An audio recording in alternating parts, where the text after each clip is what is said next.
What do you want? Leave me alone. Good evening, sir. I'm Dr. Reed. I'm looking for Nurse Dorothy Crane. There is no Dorothy Crane here. Now goodbye. I'm afraid this medical leaflet says the opposite, sir. Really? Well, I'm afraid I'm going to close this door right now. Go bother someone else, Mr. Doctor. To enter that house, I must discover who this man really is. Maybe I could start by observing what he's up to. Nobody at home.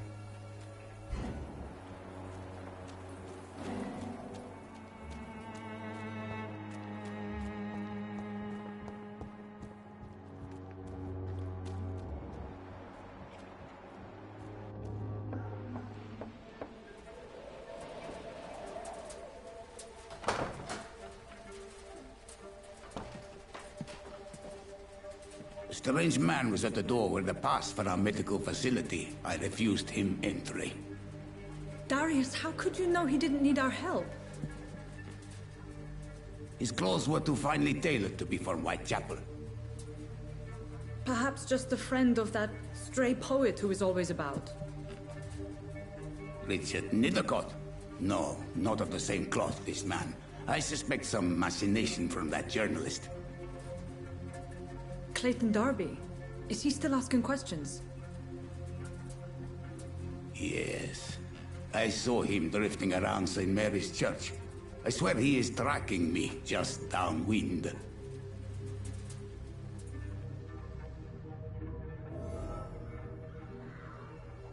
I must talk to that journalist or the poet.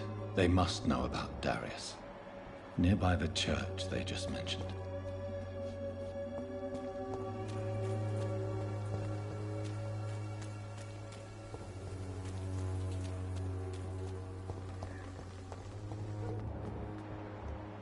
Joe, please, I don't have your money. Come on, Barrett, you know the game. You pay for peace of mind. Can't you just look the other way this week, Joe? Come on, we can sort it out, right? It's not my call, Barrett. You pay one way or another. Please, Joe. How long have we known each other?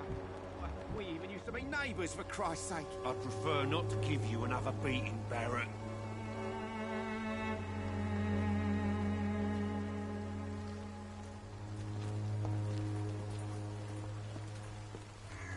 Excuse me, sir.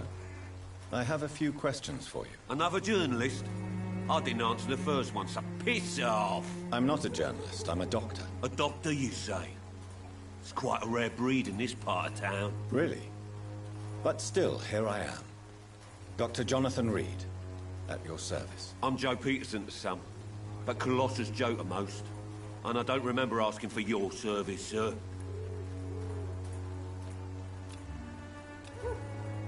Goodbye, Mr. Peterson.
The walls of your home? Forgive my interruption. Do not apologize, my son. Father Tobias Whitaker is always happy to teach mortals about the incoming Armageddon. I am Dr. Jonathan Reed, and I just have a few questions. A scientist? You are much more lost than I thought, my son.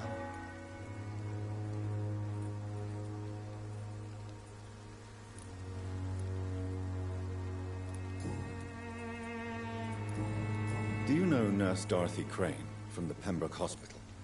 I'd like to know more about her. I don't like the liberal ideas of nurses, but I especially abhor that Nurse Crane you mentioned.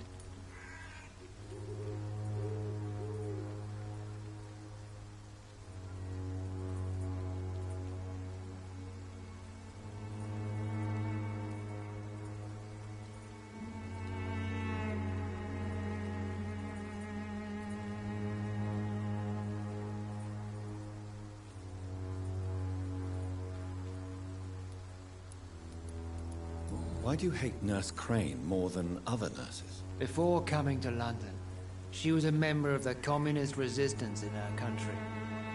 That's what happens when you let a woman get involved in politics. So, you're not exactly a fan of Florence Nightingale's work. But nurses are essential for modern healthcare. Nuns should be the only women allowed to take care of male patients. It's obvious only they have the necessary moral fiber. Have you any friends? Any family left in these terrible times? No. But I have a disciple I see as my son. He is so devoted. I sent him to preach the good word in the heart of this corrupted city.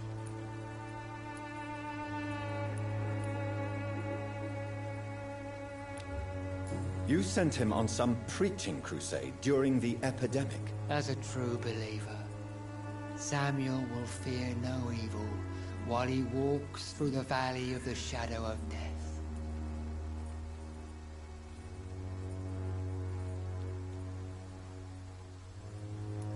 Where did you send him?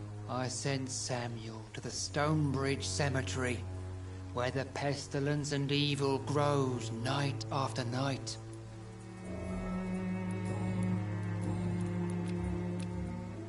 I have heard enough for tonight. Goodbye.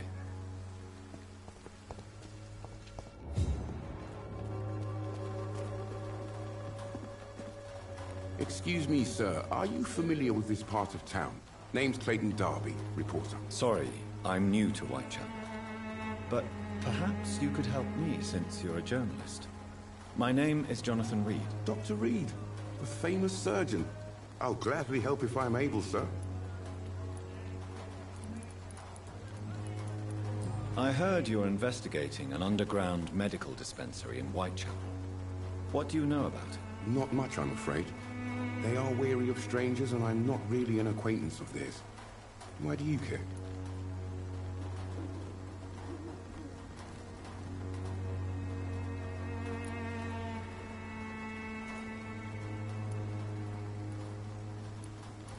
I'm afraid one of the nurses from the Pembroke Hospital may be involved with unsavory activities. Ah, could it be Dorothy Crane? Without a doubt, you are a damn fine journalist, Mr. Darby.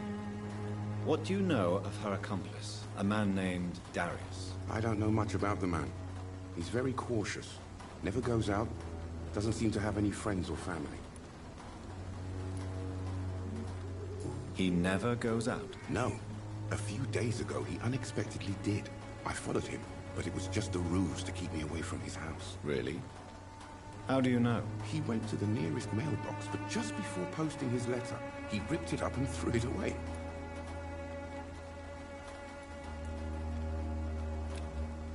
He has no relatives at all? No, except for that strange man, a poet named Richard Nithercott, who sometimes comes by. Darius would never let him in. Where can I find this Mr. Nithercott? He spends most of his time lurking around Whitechapel, talking to himself or declaring verses. These days, you can usually find him behind the church.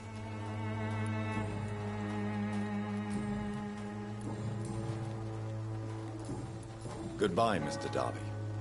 Farewell.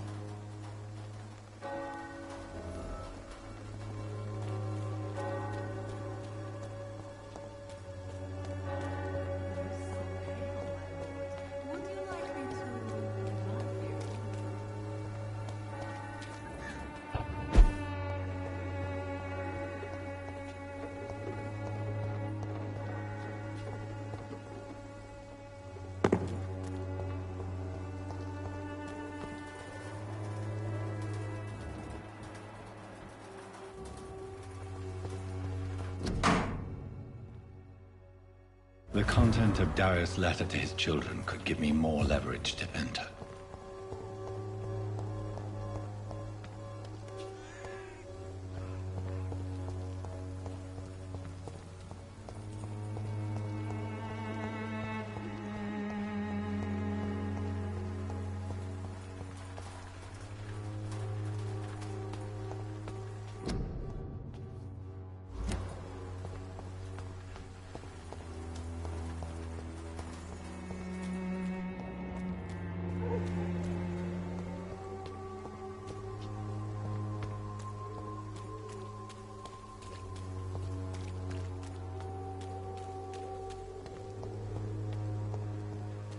The walls of your home will not protect you, for there is no protection against malevolence.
Some of us come to this world already touched.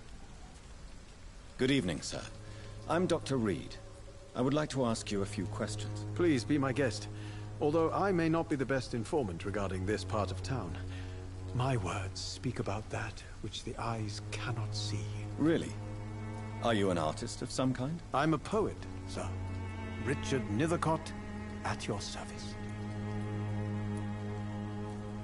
May I ask you a few questions about the district? Extraordinary part of town, is it not? I'll be glad to help you, if I can.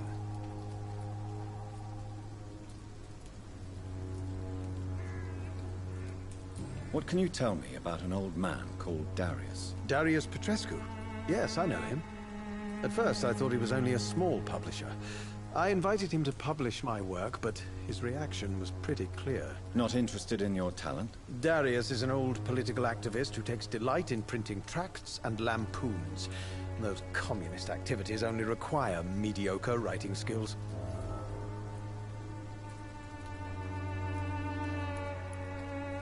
I'm looking for Dorothy Crane, a nurse who lives in this vicinity. Dorothy Crane. Oh, I love the name. The Crane of Whitechapel. Sounds very mysterious. But, sorry, no, never heard of her.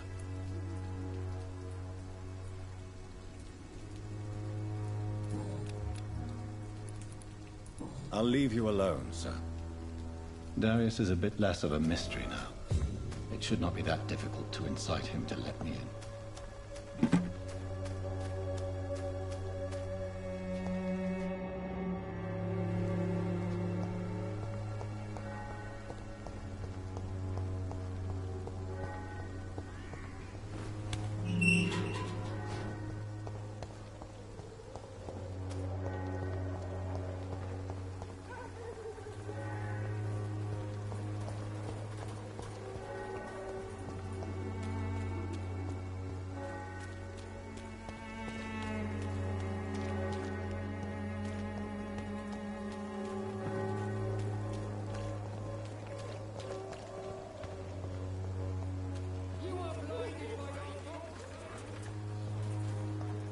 Cheap price, good quality. Come on, take a look. Don't be afraid.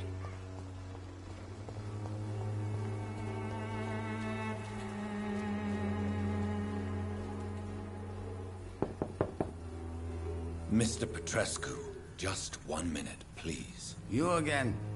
Go away.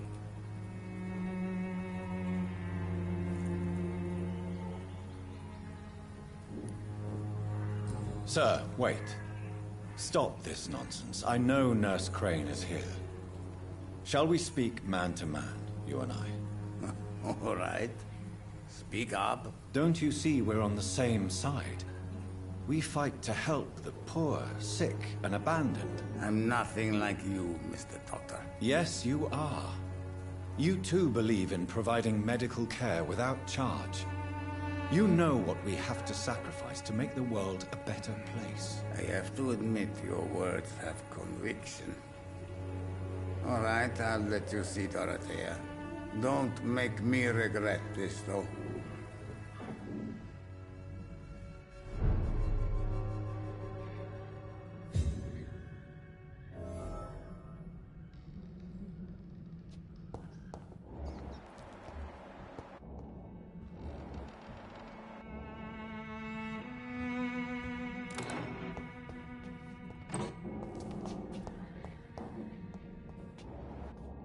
It's locked.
What do we have here, nurse? Patient Raz Van Vasily. High fever running on 3 days.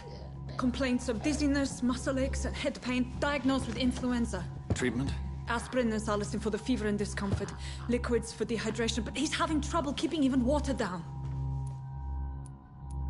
Thank you, nurse. Anything else I should know?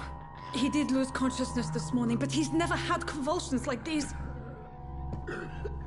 He's not convulsing, he's choking. He's not getting any air. Scalpel! Hand me that scalpel! What can I do, Doctor?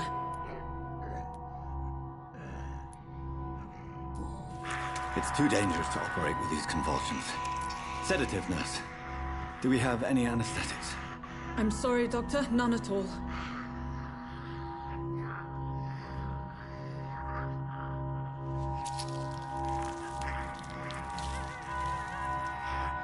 I need to perform a tracheostomy. Short pipe. That rubber tube will do. We're going to cut a passage for air through the neck. Yes, Doctor. He's breathing again, but he's coughing up blood.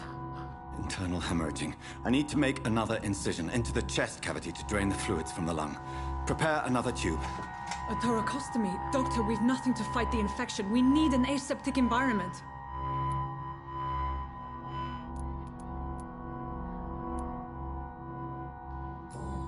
Don't question me, nurse. I need a drain.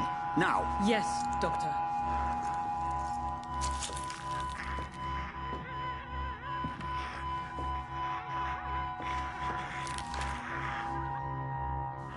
He's still bleeding, Doctor. I'm losing his pulse. The drain must have punctured the intercostal artery. There's too much blood. Are you all right, Doctor? I can't see.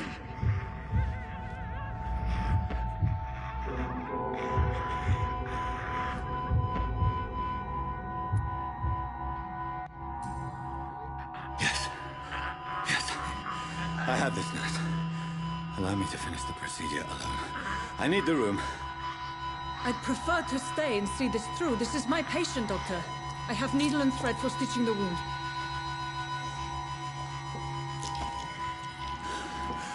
Good. The stitches are holding. How's he doing? We're losing him. We've lost his pulse. He's dying, Doctor!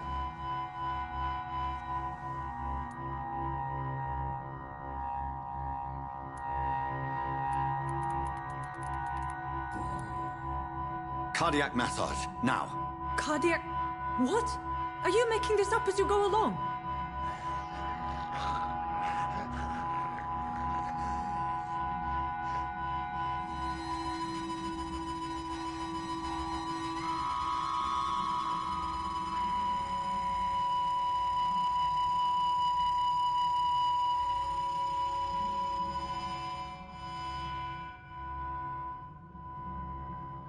We've lost the pulse.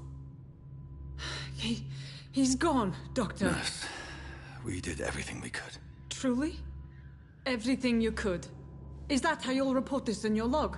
Is this how the war went? Piling up one poor corpse beside the next? This was not an influenza-induced seizure. I've never seen symptoms like these on the continent. Neither have I. But the previous symptoms leading up to this attack were the same, indistinguishable from the epidemic. No. There was something more vile in these reactions. Something primitive. There have been numerous reports of mental breakdowns caused by the fever that accompanies the flu itself, Doctor. Yes, but... I'd best take some samples of the blood for analysis.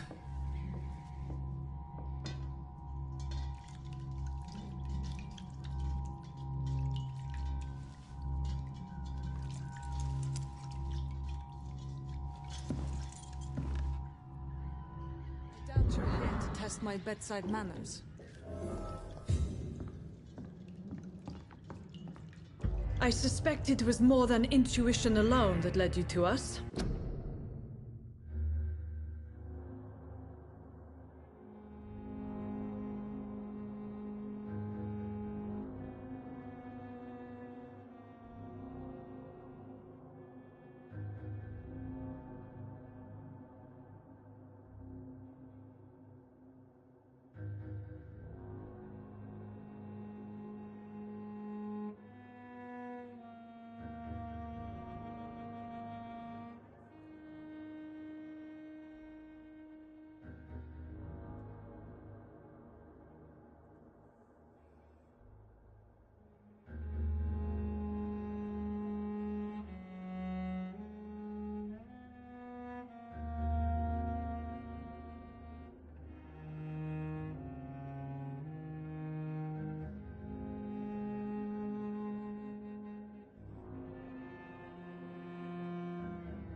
So, how might I be of service, Dr. Reed?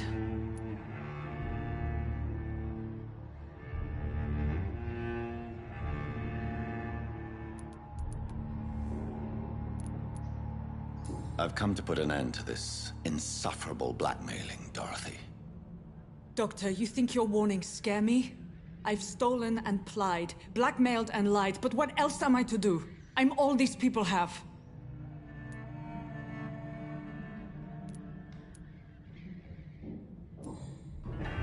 You've convinced me of the sincerity of your actions and their noble justifications. But all the same, blackmail is a crime, and it will stop, Nurse Crane. So, are you going to turn me over to the authorities?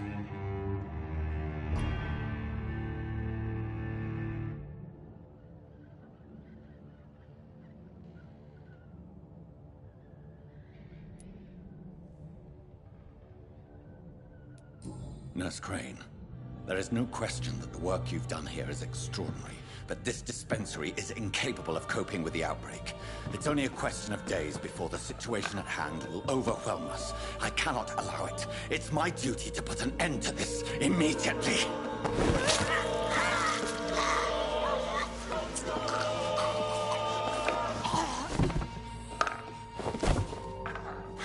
I'm not ashamed.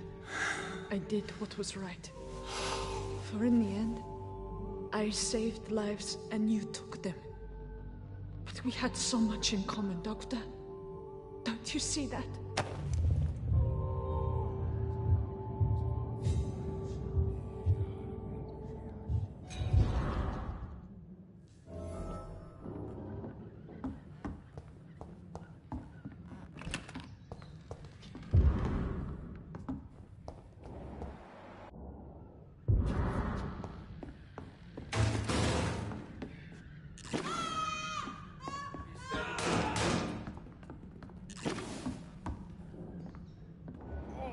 This one stinks already.